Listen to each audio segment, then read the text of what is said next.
En Radio Intereconomía, Pulso Geopolítico. Análisis sobre los nuevos desafíos mundiales. Presenta Rafa Jiménez. Bienvenidos a Pulso Geopolítico. La cumbre de la OTAN recién concluida en La Haya no va a ser recordada por su duración, tampoco por sus largas declaraciones conjuntas. De hecho, si nos remontamos a la última cumbre importante, la de Washington, hubo 38 puntos detallados. En 2024, aquí apenas ha habido unos pocos puntos, un texto con 5 puntos. Pero la cita de La Haya ha sido, sin exagerar, un punto de inflexión para la Alianza Atlántica por distintas variables, por la sensación creciente también entre las omisiones, entre lo que se callaba y lo que había en los pasillos, de que la OTAN está avanzando con los pies atados sobre un terreno geopolítico en el que ya no pinta lo que pintaba antes.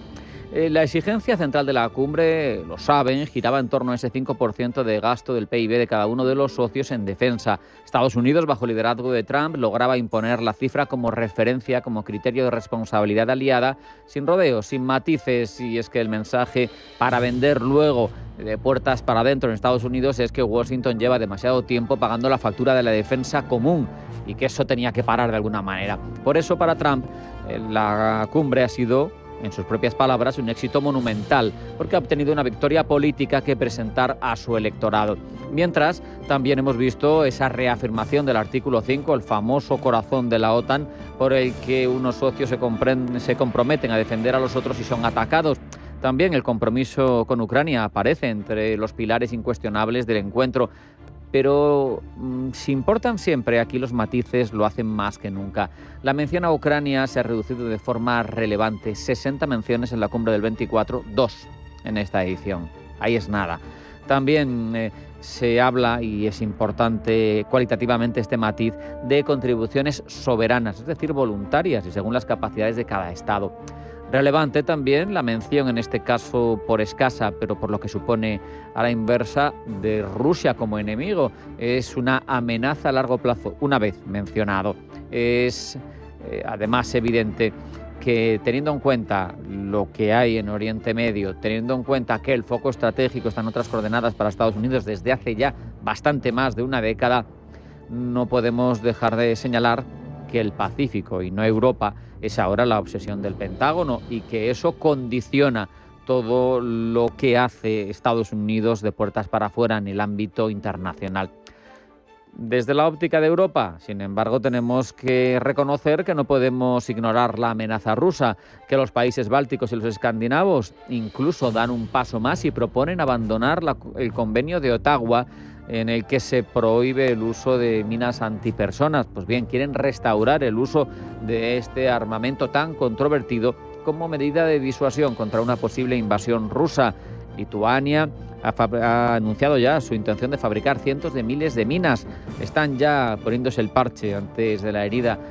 Iniciativas no solo tácticas, sino síntomas de que, como decíamos, Washington está con la mirada puesta en el Indo-Pacífico, pero en Europa la frontera oriental es lo que preocupa, sobre todo a aquellos países que sienten el aliento del oso ruso en la nuca. Eslovaquia, por otro lado, es el puntal de los que no están nada de acuerdo con ese incremento de gasto, porque si bien hemos visto reticencias como la española jugando con los porcentajes y las cantidades absolutas, hablando de capacidades y insistiendo en que un 2,1% de España en defensa son 35.000 millones y un 5% de Finlandia son 12.500, con lo que sigues aportando el triple de alguien que tiene de vecino a Rusia. Pero es que no solo eso, otros, como Italia, piden tiempo. E incluso Eslovaquia, que tensa más la cuerda, le da otra vuelta de tuerca y dice que si se siguen exigiendo este tipo de desembolsos, pues que se planteará su pertenencia a la alianza. El hecho al final es que lo que vemos es una cohesión interna de la Alianza Atlántica tremendamente tensionada. Además, tenemos que entender que, en sintonía con esa autonomía estratégica que busca la Unión Europea, por su parte, los socios europeos de la alianza también están, se supone, buscando librarse en cierta medida del paraguas que supone Estados Unidos, pero a efectos prácticos, por tecnologías de defensa, por patentes, no sabemos hasta qué punto son capaces. El 80% de las armas que Europa compra hoy en día provienen de Estados Unidos. Y no solo eso, que sería un inconveniente técnico, sino que incluso Los miembros de la delegación estadounidense, entre bambalinas, decían: hombre, ahora que se va a rearmar Europa, esperamos que las compañías industriales de defensa estadounidenses sean muy bien tratadas, con lo que te obligo a gastar más, pero encima quiero que me lo compres a mí. Es un negocio redondo, como habitualmente para Estados Unidos. En cualquier caso, la OTAN sale de esta cumbre reforzada en los compromisos presupuestarios, pero tremendamente debilitada en su cohesión política. La alianza se sostiene, da la sensación, y es bastante grave el análisis, porque nadie quiere asumir el coste político de ser quien declare su ruptura. Pero el hecho es que ya no se sostiene, como históricamente, sobre una visión compartida del mundo. Y es que en torno a la mitad del siglo XX, cuando se fundó la OTAN, las cosas eran muy fáciles de entender. Había un bloque pro-occidental, pro-estadounidense, había un bloque soviético. Y estaban las cosas claras, o estabas con uno, o estabas con otro, o si eras del tercer mundo, eras de los no alineados. Ahora es mucho más complicado. Tenemos un entorno geopolítico caótico, multipolar, híbrido, con guerras que no están solo en las trincheras, que también, sino que están en la informática, en la cibernética, en lo tecnológico, en lo publicitario. El hecho es que vemos una alianza atlántica que no sabe cómo insertarse en el futuro, y en la que parece que si quiere seguir siendo la OTAN relevante no va a bastar solo con el dinero que se ha acordado invertir. Va a hacer falta otro componente que parece mucho más complejo incluso de conseguir a día de hoy: más política, más proyecto, más confianza mutua, y eso hoy por hoy sigue siendo el recurso más escaso. Le pasa en cierta medida a la OTAN un paralelo de lo que le sucede a la Unión Europea. No va a tener sentido a futuro si no consigue hablar con una sola voz, tener claro cuáles son sus objetivos y organizar todo en torno a ello. Vamos a hacer un alto en el camino. A la vuelta, los titulares que elabora Blanca el Tronco. No se marchen, porque después de esa pequeña parada sigue Pulso Geopolítico en Intereconomía.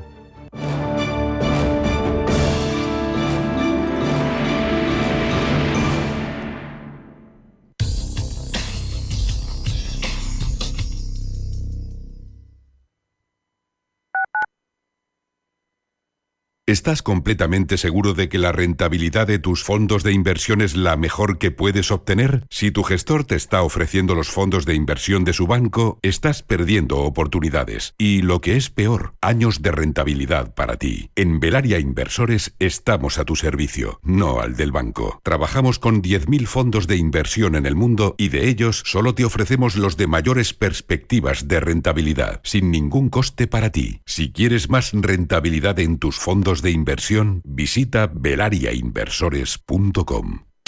Mercado de divisas, la actualidad del euro, el dólar, la libra y todo el mercado Forex. Un programa presentado por Alba Puerro. Elige tu propio camino en el mundo de la inversión. Mercado de divisas, los miércoles de 10 a 11 de la noche en Radio Intereconomía. ¿Quieres que tu pyme sea más competitiva con inteligencia artificial? La Comunidad de Madrid te ayuda. Financiamos hasta el 60% de tu proyecto de inteligencia artificial. Mejora procesos, reduce costes y da el salto digital. Solicita tu ayuda antes del 30 de septiembre en comunidad.madrid. Proyecto financiado por la Unión Europea Next Generation. Plan de recuperación. Gobierno de España. Comunidad de Madrid. Si una persona sale de un punto A por un camino difícil y otra sale de un punto B por un camino más cómodo, ¿se encontrarán? Acompañamos a personas en situación vulnerable desde la infancia hasta el final de su vida. Porque nosotros no creemos en las coincidencias, creemos en las oportunidades. Fundación La Caixa. Solo es progreso si progresamos todos. Abuela, vamos, quiero subir a todo. ¿Has visto la altura de ese tobogán? ¡Mola cantidubi! ¿Mola cantidubi? Abuela, necesitas refrescarte. Ahora se dice refréscate, bro. ¡Refréscate, bro! Si aún dices mola cantidubi, necesitas refrescarte. Ven a Acópolis Villanueva de la Cañada.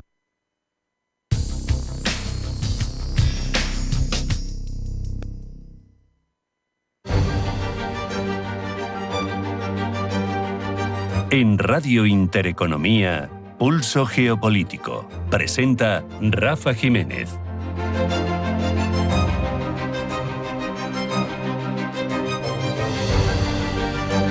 Vamos ya con el desarrollo de las informaciones más relevantes que han llegado a nuestra redacción. Primero los titulares que elabora Blanca El Tronco. Blanca, bienvenida, buenas tardes. Buenas tardes. Reunión en Bruselas del Consejo Europeo tras la cumbre ayer de la OTAN. Los jefes de Estado y de Gobierno de la Unión Europea abordan este jueves en su cumbre de Bruselas la situación en Irán, así como la revisión del acuerdo de asociación entre la Unión Europea e Israel, las sanciones a Rusia y la inversión en defensa. Punto este último conflictivo tras la cumbre ayer de la OTAN, en la que España se negó a aumentar el gasto al 5% del PIB. A su llegada a la cumbre, Sánchez no ha esquivado el choque con Donald Trump. Asegura que España es un país solidario y comprometido con la OTAN, pero también soberano.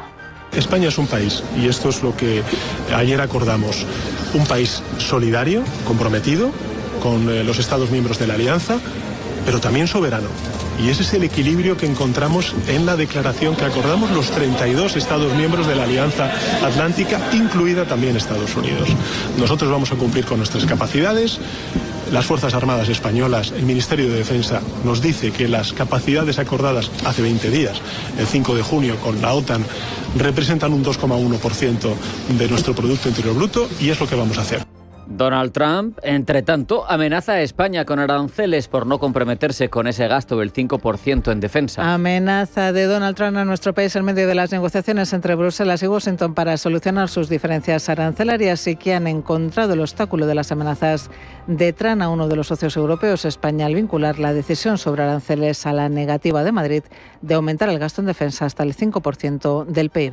Cuerpo visita Nueva York tras esa amenaza de Trump. El ministro de Economía, Carlos Cuerpo, visita Nueva York el día después de que Donald Trump amenazara a España con las sanciones. Antes de viajar a Nueva York, el ministro recordaba que España es un socio confiable dentro de la OTAN. Bueno, yo creo que es importante, si me permite, volver a recordar que España, en el marco de la OTAN, es un socio confiable, un socio estable que va a cumplir con sus compromisos. Este es el primer mensaje importante. Vamos a cubrir las capacidades que se necesitan y a las que nos hemos comprometido. El segundo mensaje importante es que en materia comercial España es un socio esencial en esta relación transatlántica. Es una relación ya duradera, profunda, que tenemos con Estados Unidos, tanto a nivel bilateral como desde el punto de vista de la Unión Europea.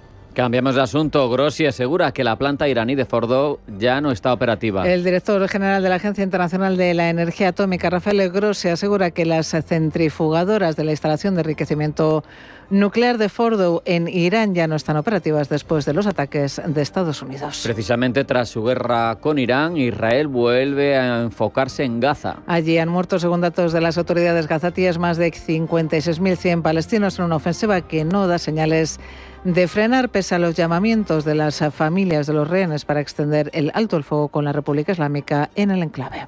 La OTAN asiática se reúne en China. Los ministros de Defensa de la Organización de Cooperación de Shanghái, la conocida como OTAN asiática, entre el iraní y el ruso, se reúnen en China tras el alto el fuego entre Israel e Irán propuesto por Estados Unidos y después de que Pekín condenara los ataques estadounidenses a instalaciones nucleares de su socio iraní. De vuelta a Europa, les contamos que el Bundestag aprueba un paquete fiscal de 46.000 millones de euros. El Parlamento alemán ha aprobado un paquete de alivio fiscal presentado por el Gobierno a principios de este mes. El paquete proporcionará 46.000 millones de euros a exenciones fiscales hasta 2029. Incluye la llamada superdepreciación del 30% sobre la inversión, así como una reducción de un punto porcentual en el impuesto de sociedades durante 5 años a partir de 2028 y más incentivos para los vehículos eléctricos. La Carta de Naciones Unidas para el Mantenimiento de la Paz cumple 80 años. Y lo hace en un momento en el que el multilateralismo está cada vez más arrinconado y los conflictos comerciales y armados se multiplican sin una diplomacia efectiva capaz de detenerlos. La Asamblea General celebra una sesión especial conmemorativa.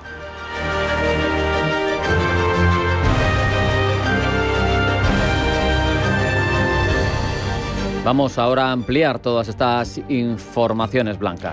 Los jefes de Estado de los 27 saltan de La Haya a Bruselas porque hoy se celebra el último Consejo Europeo del curso político. Con toda probabilidad, los principales temas serán Oriente Medio, Ucrania y el gasto en defensa, esta vez sobre el propio y no sobre el de la Alianza Atlántica. Pablo Llanoné. A la entrada del Consejo de los 27, la presidenta del Parlamento Europeo, Roberta Metsola, ha avanzado cuáles serán las prioridades.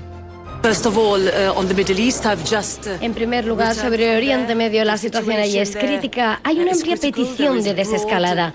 Hay absoluta claridad sobre el hecho de que no se puede permitir que Irán desarrolle capacidades nucleares. Tenemos que asegurarnos de que se mantiene el alto el fuego. Y también tenemos que trabajar por un alto el fuego en Gaza, para que llegue la tan necesaria ayuda humanitaria vital para todos aquellos que la necesitan desesperadamente y el retorno de todos los rehenes.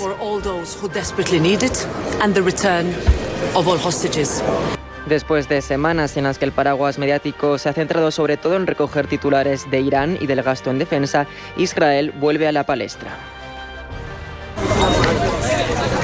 En Palestina la situación sigue crítica, con más de 20 bajas civiles al día, mientras los puntos de acceso a ayuda humanitaria siguen siendo un foco de conflicto. Para presionar ese alto el fuego entre Israel y Hamás, más de 17 países europeos van a presionar a la presidencia para la suspensión del acuerdo de asociación entre la Unión Europea e Israel. A tales efectos, en los días previos al Consejo, la alta representante de la Unión Europea, Kaja Kallas, ha estado revisando el documento en cuestión.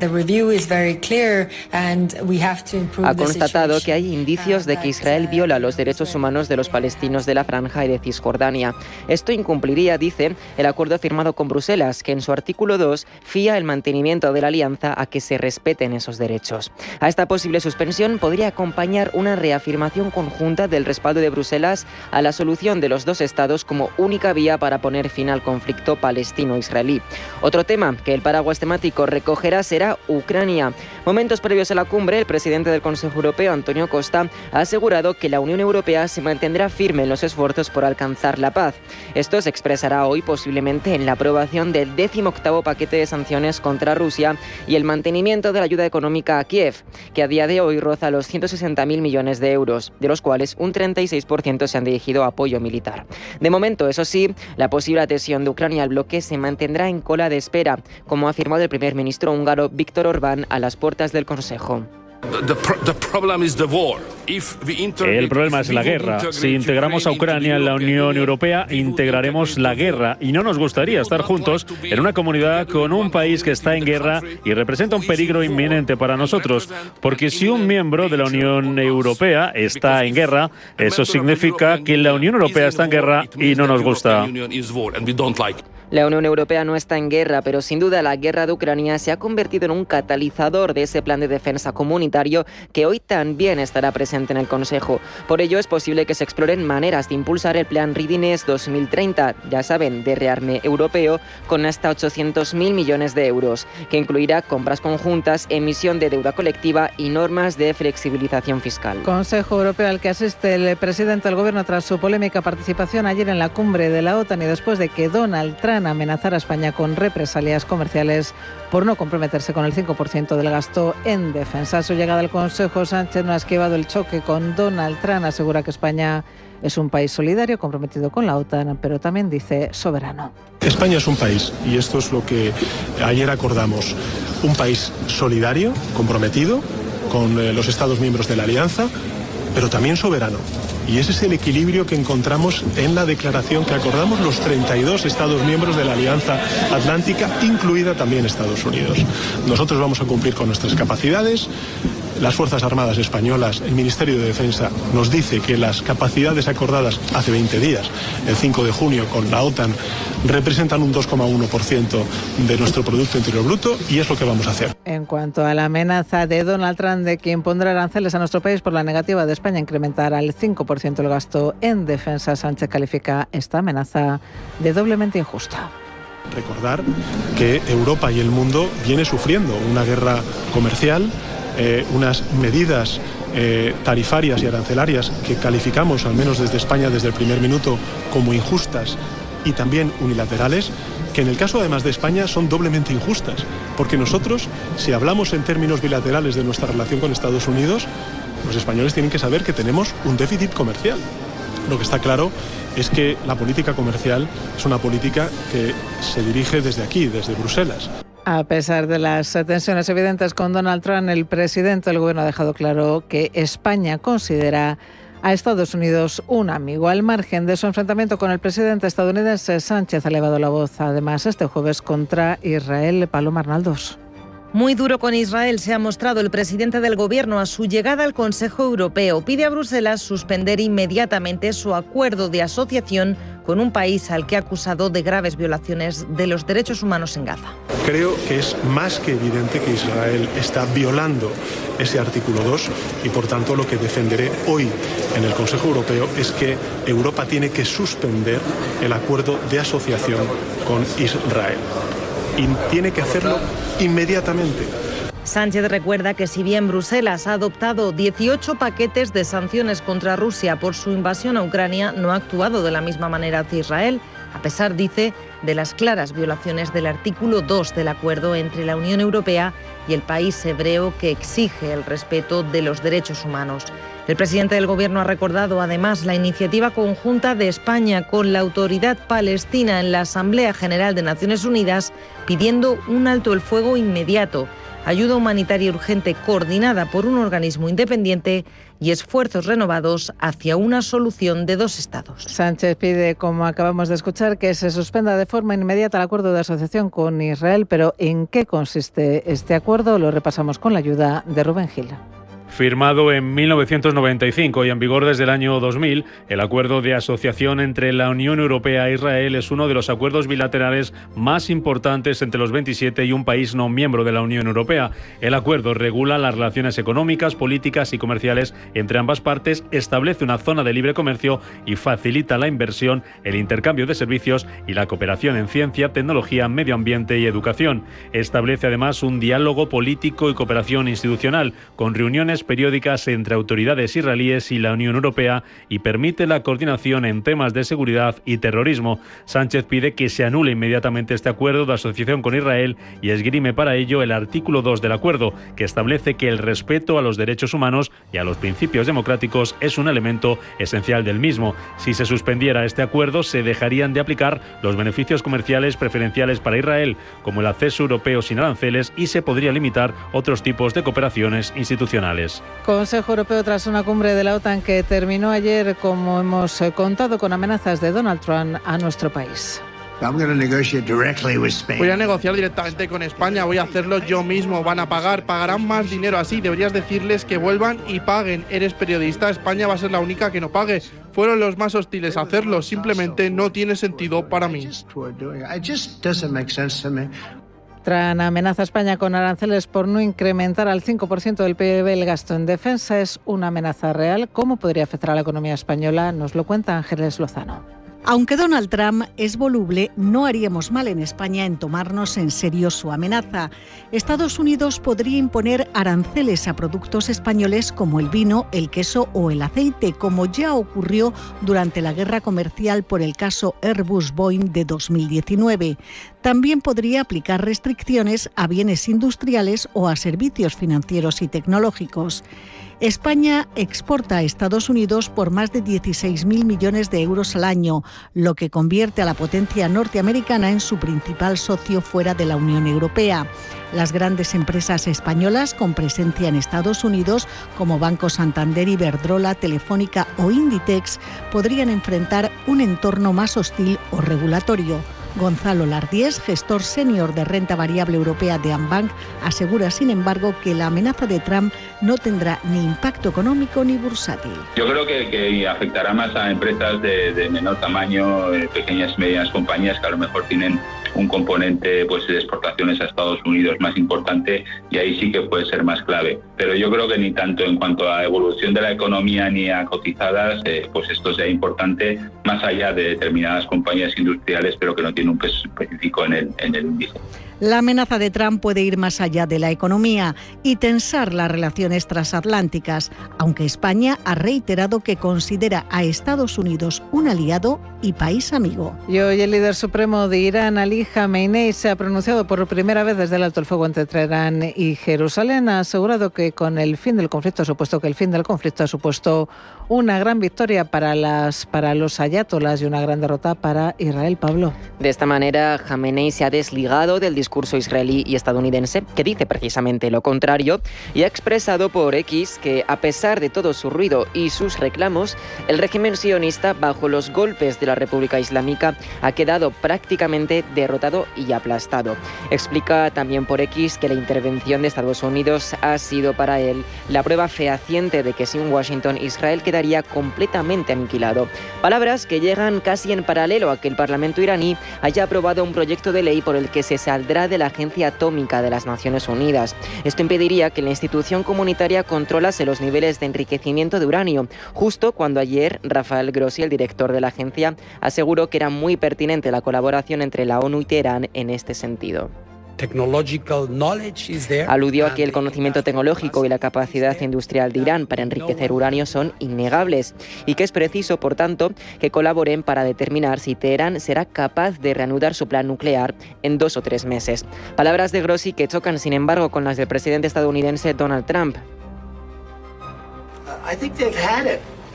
Ayer aseguró que lo último que quería Irán era seguir enriqueciendo uranio y que, además, no podría retomar sus planes de enriquecimiento en años tras los estragos causados por los bombardeos estadounidenses sobre las instalaciones iraníes. Pero parece que Irán, contra todo pronóstico, está dispuesto, como decimos, a lo contrario.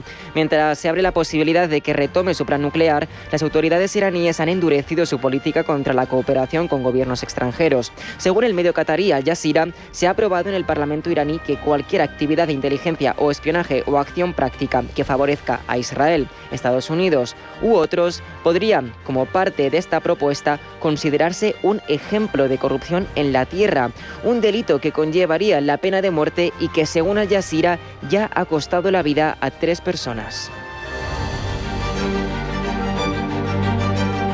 En Radio Intereconomía, Pulso Geopolítico.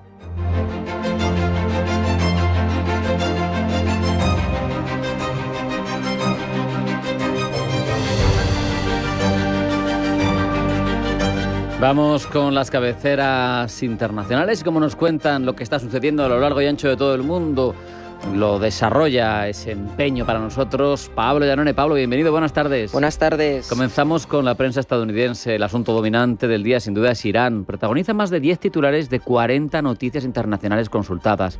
Abundan declaraciones de Trump sobre Irán y sus capacidades nucleares, pero también las reacciones de Oriente Medio ante estas declaraciones. Desde Fox News se hacen eco de que Trump critica a los medios por poner en duda que los ataques contra Irán han devastado el programa nuclear. Entre tanto, desde el New York Times no encontramos esta referencia a los comentarios del presidente, de Donald Trump, en torno a Oriente Medio. Pero hemos encontrado la cobertura de temas como un agente de la CIA afirma que las instalaciones nucleares de Irán se encuentran gravemente afectadas, o el ataque de Irán a las bases estadounidenses en Qatar son una pesadilla hecha realidad para los países del Golfo. Por cierto, Pablo, encontramos además un enfoque curioso en ese rotativo, cómo el ataque de Trump a Irán podría afectar el cálculo de China en torno a Taiwán. Al atacar a Irán, dice The New York Times, el presidente Trump ha demostrado su disposición a participar en una guerra a distancia.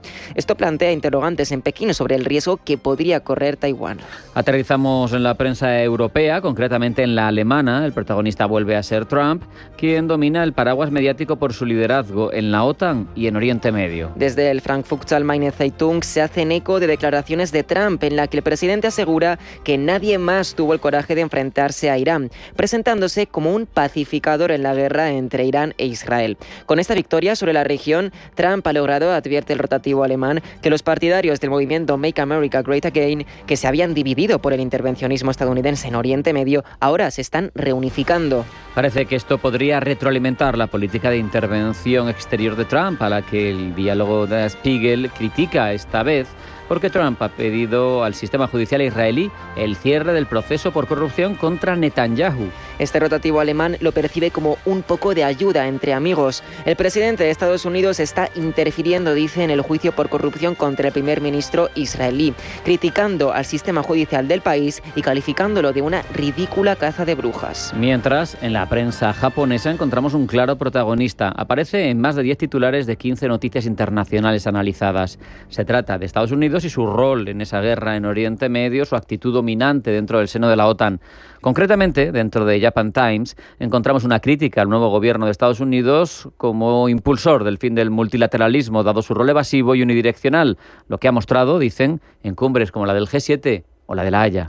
Llamativo es cómo lo expresa. Dice el rotativo que Washington considera que la mejor manera de lograr las ventajas comparativas de Estados Unidos es a través de un líder estadounidense que entienda que la moneda de las relaciones internacionales en el siglo XXI ya no es el multilateralismo, sino el poder nacional integral.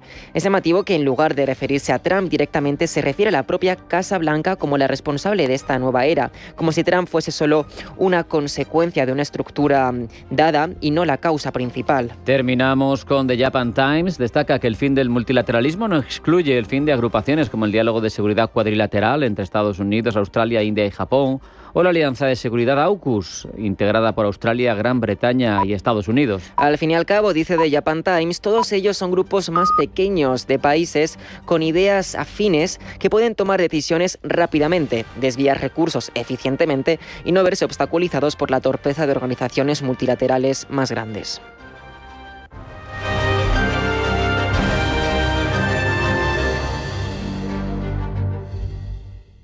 ¿Conoces Banco Big? Somos tu banco de inversión y ahorro. Pero no solo eso, somos tu plataforma de brokeraje con todo tipo de productos, acciones, bonos, ETFs, fondos, futuros y además contamos con una demo técnica con 100.000 euros ficticios para que puedas aplicar todos tus conocimientos sobre el trading.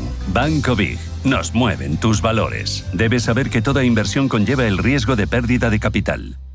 En Finaccess Value queremos ayudarte a conseguir tus objetivos financieros. Finaccess Value, gestión de patrimonios centrados en la prudencia y la gestión del riesgo. Un enfoque global y más de 20 años del grupo Finaccess nos avalan. Más información en finaccessvalue.es y en el 91 737 4114. Finaccess Value, agencia de valores, figura inscrita en CNMV con el número 301. Con casi 800 años de historia, la Universidad de Valladolid ha formado a miles de personas. Hoy sigue mirando al futuro. Más de 70 grados y dobles grados. Visión internacional. Formación integral de las personas. Un lugar donde descubrir quién eres. Y llegar a ser quien quieres ser. Universidad de Valladolid. Lo que somos. Lo que serás. uva.es. Por favor, un vermut. Un zarro. Zarro, por supuesto. El vermut Zarro es el vermut de Madrid. Elaborado artesanalmente con los mejores botánicos y vinos de calidad. Un vermut genuino y con historia, orgulloso de sus orígenes castizos y más aún de su sabor. Y es que en grifo o en botella, Vermut Zarro es el auténtico sabor del vermut de Madrid. Vive Zarro, siente Madrid. ¿Tienes un proyecto o sueño emprendedor? No te pierdas Emprende en Intereconomía con Juanma Romero. Cada semana descubrirás historias de éxito, consejos prácticos y claves para liderar tu negocio con carisma y empatía. Aprende, crece y conéctate con emprendedores como tú. Emprende en Intereconomía con Juanma Romero, el programa para transformar tu futuro. Te esperamos todos los jueves a las 10 de la noche en Radio Intereconomía.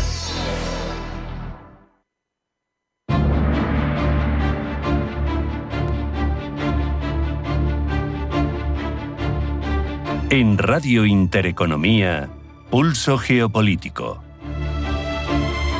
La cumbre de la OTAN en La Haya ha acaparado muchos titulares estos días, mayoritariamente centrados en la cuestión del gasto en defensa, relevante sin duda, pero sin embargo la Alianza Atlántica se enfrenta ante una realidad mayor mucho más compleja en un mundo cambiante, donde las prioridades no son las mismas con las que nos encontrábamos cuando surgió, y queremos entender ese desafío con Enrique Fojón, analista del Centro para el Bien Común Global de la Universidad Francisco de Vitoria y profesor de Relaciones Internacionales del Instituto General Gutiérrez Mellado, además de coronel retirado. Enrique, bienvenido, buenas tardes. Buenas tardes. Enrique, el contexto geopolítico en el que se ha celebrado esta última cumbre de la OTAN en La Haya, ¿es de verdad un punto de inflexión en la historia de la alianza? ¿Es realmente importante más allá del presupuesto? Es un escenario totalmente diferente, que es la evolución del periodo posguerra fría, que ha llegado a un punto en el cual se cambia lo que es la hegemonía de Occidente por una cuestión más plana, más fragmentada, quizá. Es diferente, no, diferente. Fragmentada es otro adjetivo que hay que buscarle mayor encaje, ¿no? Aquí tenemos un hecho que es decisivo. O sea, aquí en Europa hay una guerra de alta intensidad. O sea, de alta intensidad quiere decir que se está combatiendo con el equipo más adecuado dentro de un nuevo salto de tipo más adecuado, de un salto de tipo que es más potente, es diferente, no tiene nada que ver con lo que se ha hecho últimamente. O sea, quiere decirse que se está cambiando lo que se ha tenido como referencia de unidades acorazadas, grandes bombardeos y demás, por otra cuestión que es una gestión de material más que puede hacerse a nivel individual, sí, de una manera en masa. Claro. Y de forma individual o de forma en masa, no tripulados, como pueden ser toda la cuestión de proyectiles nuevos que están poniéndose en unas nuevas tácticas que se están viendo, que tampoco se sabe exactamente hasta qué punto pueden evoluar, porque la verdad es que la situación que existe en Ucrania pues es bastante discreta, por decirlo de alguna manera. Da la sensación, Enrique, de que a mediados del siglo XX, cuando se fundó la OTAN, el escenario internacional era sencillo, si me permite, en líneas maestras. Un bloque occidental frente a un bloque soviético, una amenaza muy claramente identificada y una lucha de poderes clara. Ahora el mundo parece más caótico, multipolar, híbrido, guerra no solo convencional, lo apuntaba usted, los drones, también la cibernética, los conflictos híbridos, y da la sensación de que aquí la OTAN le cuesta encajarse. Vamos a ver, la OTAN crece y es constituida y crece como lo que es una alianza. Alianza, hay que ir a Tucídides, a la guerra de los Melios, a ver qué es. La OTAN, teóricamente, por el Tratado de Washington, es una reunión de estados que tienen todos la misma amenaza, que es letal para cada uno de ellos. Esa es la característica de lo que es una alianza. Esta alianza termina teóricamente, repito, teóricamente, cuando la amenaza que tiene la OTAN letal, pues ya se difumina, que es por la unión de Alemania y la disolución de la Unión Soviética.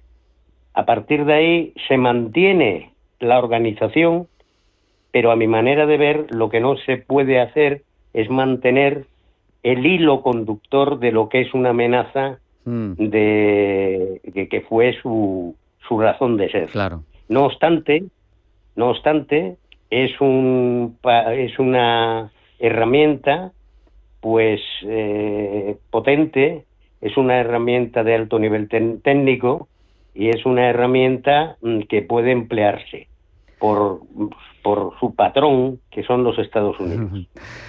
¿Qué ocurre? Sí. ¿Sí? No, siga, que pensé que había acabado.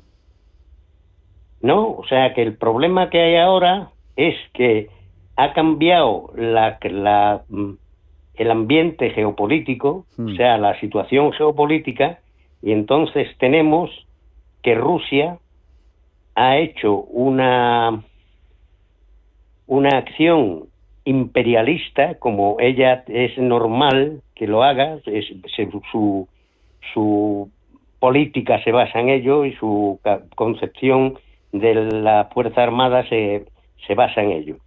Entonces tenemos un problema que es un problema grave, que es que Occidente, si mete baza en los países del sur los países del este de Europa que han pertenecido a la antigua Unión Soviética o algo así, pues tenemos un problema de difícil solución.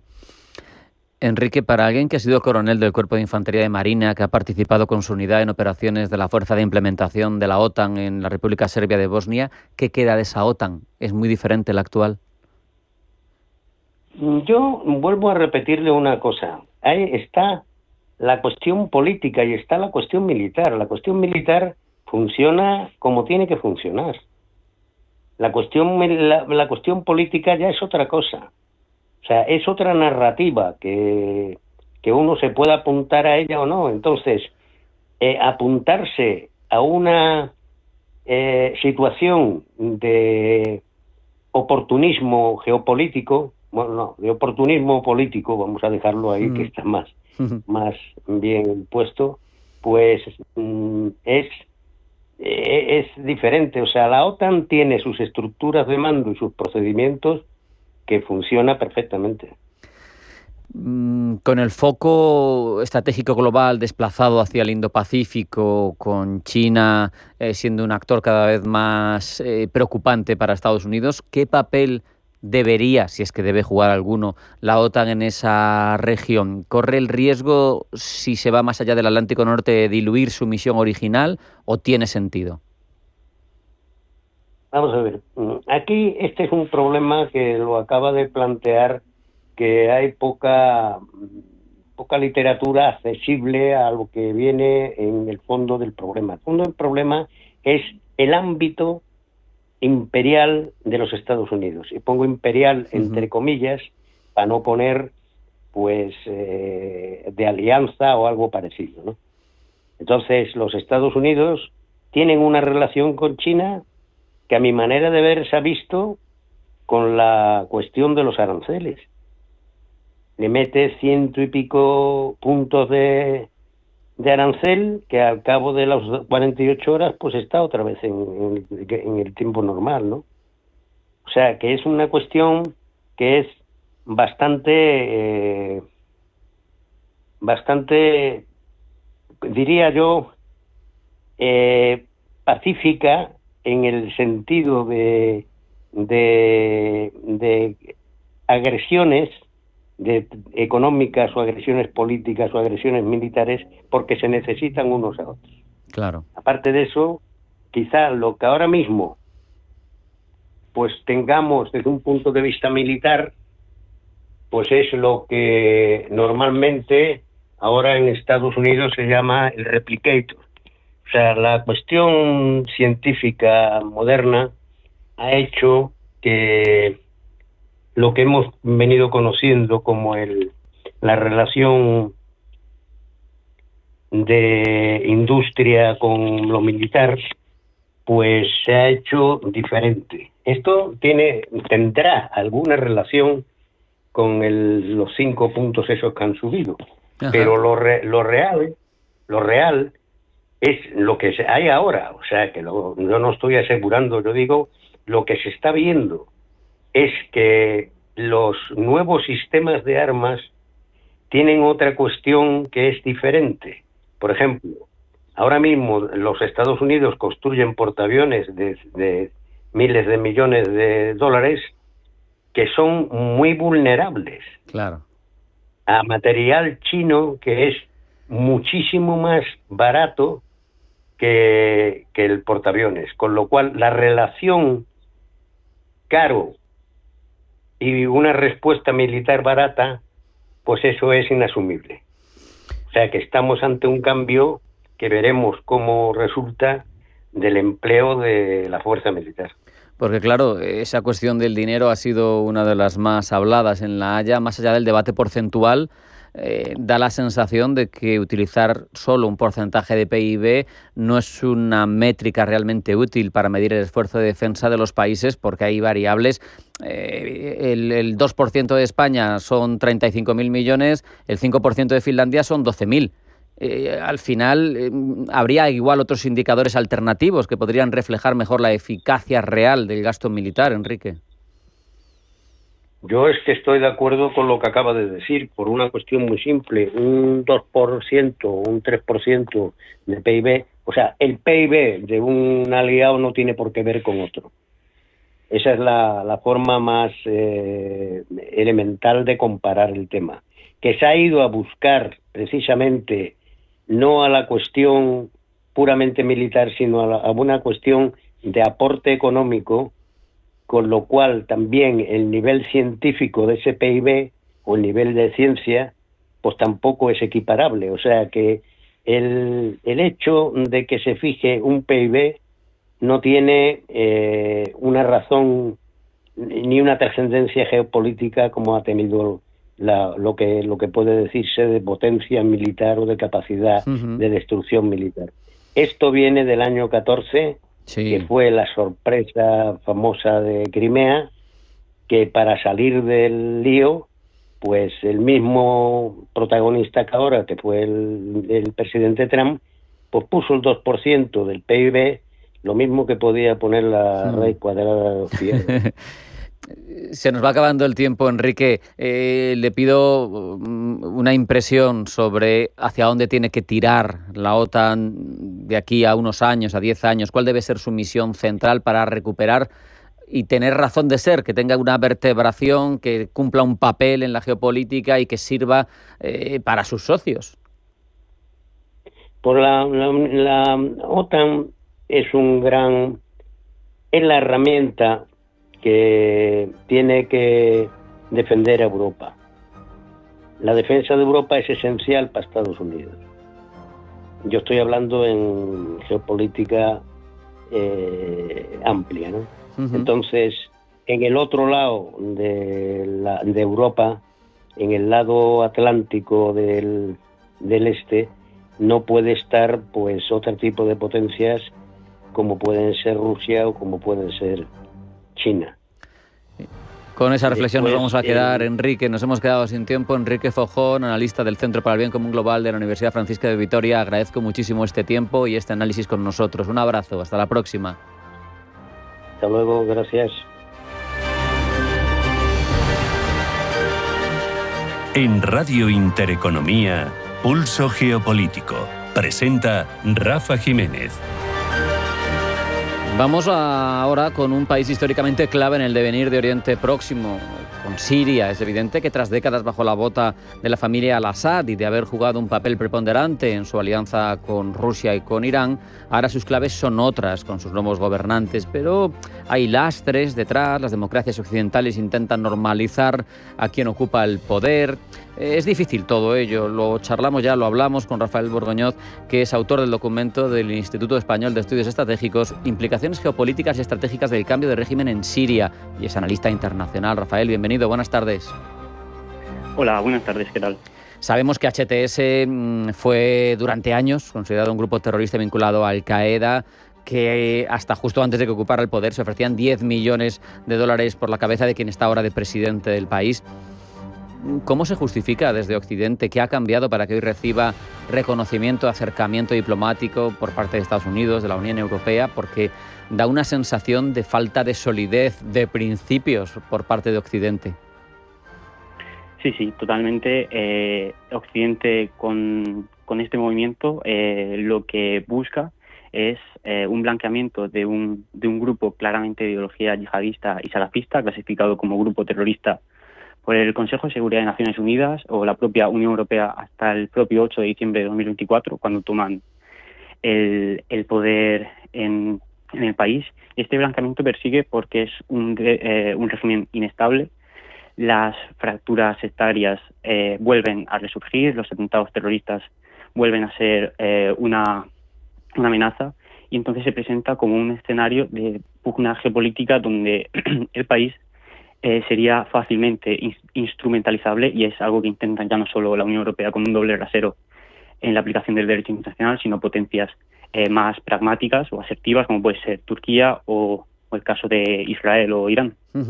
Sabemos que históricamente, bajo el régimen de la familia al-Assad, Siria era un bastión, por un lado, de Rusia, que tiene incluso bases en ese país, como de Irán, que se supone que a sus proxies Hezbollah, Hamas, les hacía llegar material militar a través de Siria. Con la realidad que tenemos ahora mismo, ¿qué impacto tiene en los intereses de esos países, de Irán, de Rusia?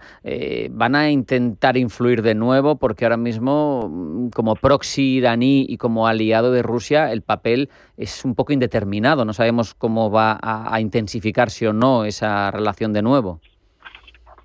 Pues sí, tanto Rusia como Irán son los que más han sufrido un golpe a sus ambiciones estratégicas. Rusia, por un lado, ve amenazada mantener las bases estratégicas de Tartus y Jamaimin en Latakia, pero por este valor fundamental en las operaciones, por ejemplo, en Sudáfrica Corps, el antiguo grupo Wagner en África, se plantea una posición mucho más pragmática, reconocer en cierto modo al nuevo gobierno de HTS, pese a haber derrotado a su gran aliado, y podrían mantener estas bases a cambio de que Rusia aporte recursos necesarios en el país como petróleo y grano, y a cambio perdería peso su rol en tareas como contrainsurgencia, antiterroristas, junto a las fuerzas estatales con las que ya no existe un alineamiento estratégico, y todo también depende del rol que quiera tomar Turquía, aceptar o no la presencia rusa en el país, y cómo lo use de presión en temas como Ucrania y Armenia, mientras que Irán claramente ha sufrido un gran golpe en su geopolítica y estrategia regional. Ha perdido un acceso directo a Hezbollah en Líbano, entonces se dificulta en gran medida la reestructuración tras la derrota táctica que sufrió el grupo contra Israel el año pasado. Y entonces este conjunto de acciones por parte de Israel persiguen en cierta medida la debacle iraní, pero el régimen ha mostrado resiliencia y de momento se encuentra algo debilitado, pero siempre podría retomar influencia a través de estas tensiones sectarias, sobre todo por la parte alawita, que ha sido bastante perseguida e incluso masacrada, como ocurrió en la crisis de marzo, con de 5 a 7.000 víctimas civiles. Has mencionado, Rafael, a Turquía, que evidentemente ha sido clave en el ascenso de HTS. ¿Qué papel está jugando Ankara en la nueva Siria? Y sobre todo, en tu opinión, ¿qué implicaciones tiene esa proyección hacia las zonas más calientes de Oriente Próximo de una Turquía que vive una suerte de neo-otomanismo, queriendo pintar cada vez más en el concierto internacional? Pues esto ha sido una gran oportunidad para justo esta estrategia de expansionismo neo-otomana. Le otorga un mejor posicionamiento regional porque tiene un mayor poder sobre las nuevas autoridades sirias, tiene una gran influencia, y han colaborado no solo en esta ofensiva del año pasado, sino ya desde 2017, cuando HTS se instaura en Idlib como su fortín islamista, y han cooperado estratégicamente o han generado una cierta simbiosis estratégica para el apoyo mutuo de sus intereses, al igual que usó otros proxies de tendencia islamista, como puede ser el SNA, el Ejército Nacional Sirio. Y todo lo ejerce a través de una influencia que busca la cohesión mediante el identitarismo suní, erigirse como líder del mundo islámico suní, con una retórica que fortalece su poder blando, al igual que han estado realizando con una postura muy crítica frente a Israel con la situación en Gaza, en Palestina.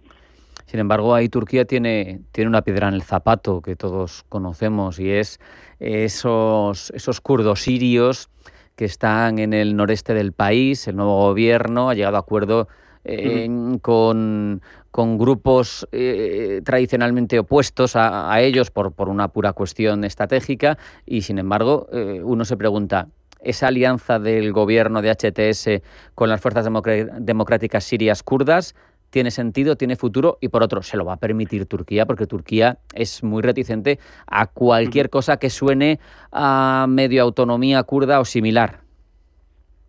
Claro, en este caso es en cierto modo convergente los intereses de HTS con Turquía.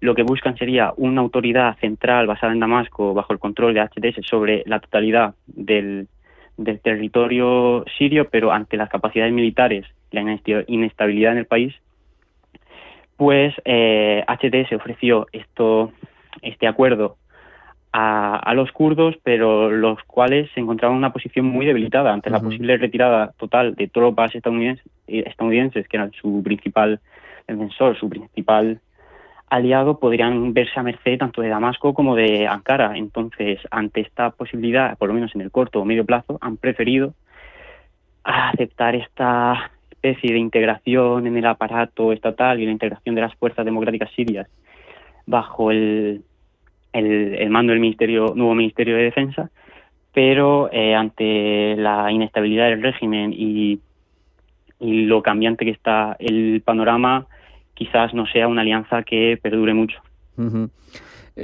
Para terminar, Rafael, quería preguntarte, has mencionado esas represiones documentadas contra minorías religiosas, alawitas, cristianos. Entonces, la conclusión, la última pregunta que te haría es si se puede hablar a día de hoy de un gobierno legítimo en Siria cuando el gobierno ha surgido de una lucha armada, no de un proceso democrático, y cuando las elecciones se han pospuesto y además hay un trato no precisamente exquisito con las minorías religiosas. Pues este gobierno viola claramente la resolución 2254 del Consejo de Seguridad de Naciones Unidas, la cual exige un gobierno plural, legítimo y sobre todo que excluya a organizaciones terroristas como lo es HTS. La clasificación o la no clasificación a día de hoy como grupo yihadista o organización terrorista responde únicamente a los intereses estratégicos de las diferentes potencias, cada uno según sus objetivos, pero se busca blanquear este pasado y este presente que tiene HTS, cuyas fuerzas estatales reprimieron duramente a estas minorías alawitas y cristianos. Ya no que se permitan atentados terroristas, es que los atentados terroristas los han cometido o los perpetúan las propias fuerzas estatales, que en muchos casos están compuestas por combatientes extranjeros uigures, chechenos, de clara ideología salafista y yihadista. Tremendo el panorama. Con esa reflexión nos vamos a quedar. Rafael Borgoñoz, analista internacional, máster en geopolítica y estudios estratégicos de la Carlos III. Muchas gracias, un abrazo y hasta la próxima. Muchas gracias, hasta luego. Hasta aquí llega nuestra edición de hoy de Pulso Geopolítico, en el que hemos reflexionado sobre la Cumbre de La Haya y sus consecuencias. Hemos ahondado en el sentido que tiene la OTAN a día de hoy con el panorama geopolítico que tenemos sobre la mesa y hemos puesto bien claro la controversia de tener a unos terroristas salafistas al frente de un país clave como es Siria. No hay tiempo para más. Sean felices, pasen buena tarde. Esto ha sido todo en Pulso Geopolítico. Mañana más.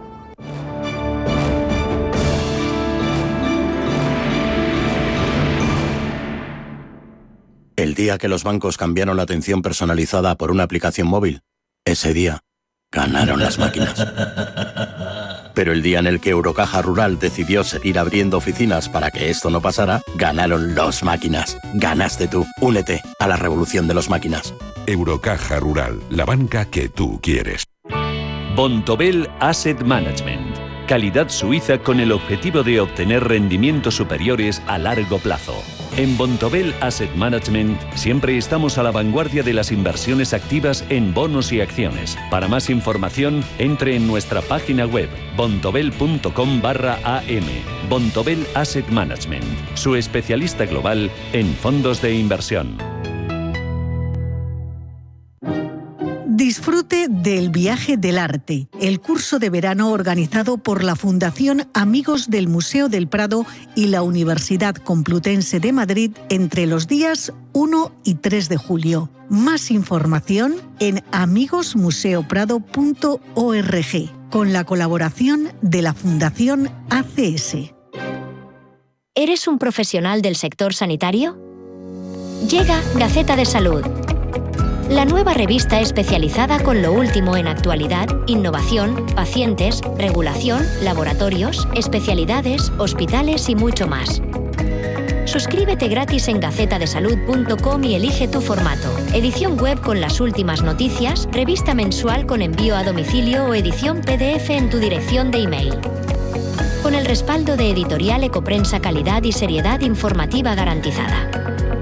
Gaceta de Salud, conectando ciencia, empresas y personas. Los viernes a las 10 de la noche tienes una cita con otro gato, el Gato Gourmet. Andrés Sánchez Magro presenta una guía semanal gastronómica, enológica, de restaurantes, literaria, musical, con todos aquellos ingredientes necesarios para cocinar la buena vida. El Gato Gourmet, los viernes a las 10 de la noche aquí, en Radio Intereconomía. En Radio Intereconomía te acompañamos donde tú quieras. Sintonízanos en directo a través de la radio, nuestra web, aplicación móvil o canal de YouTube. Si lo prefieres, también puedes encontrarnos en diferido a través de iVoox, Apple Podcast, Spotify y todas las plataformas de podcast. La mejor información económica en cualquier momento y desde cualquier lugar. Radio Intereconomía, siempre contigo.